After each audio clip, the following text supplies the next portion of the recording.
karon ang sugilanon sa usa ka himba nga lalaki sa Nabia, Africa. Kini ang sugilanon ni Uwa Pahuruwa nga nagauluhan pagpamati sa Dios, pagdumot sa sala.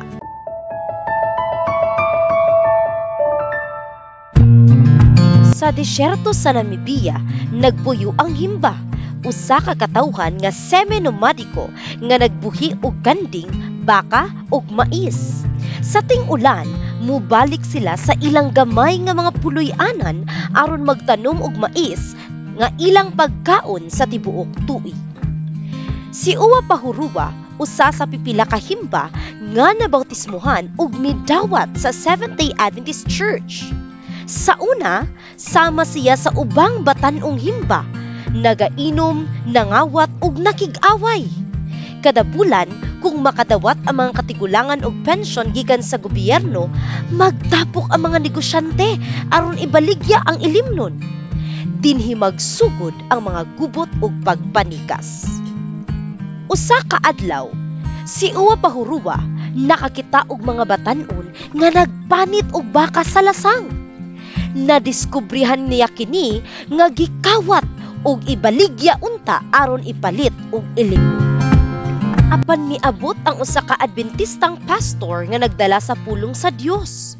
Tungod sa suporta sa 1993 nga 13th Sabbath offering, nakaabot ang pastor sa ilang lugar. Naminaw si Uwa Pahuruwa sa mga pagbasa sa Biblia, tungod kay wala siya nakakaton og pagbasa.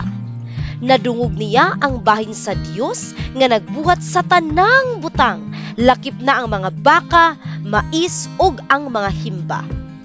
Nausab ang iyang kasing-kasing. Gibiyaan niya ang pagpangawat, pag-away ug pag-inom.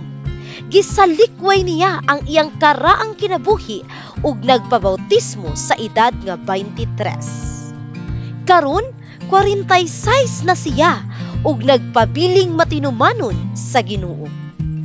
Malisud ang pagpuyo isip Kristohanon, ingon niya.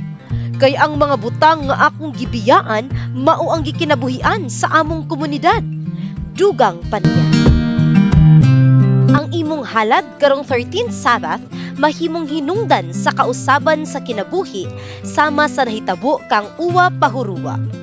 Daghang salamat sa pagplano ug madagayaon nga halad karong Setyembre 27.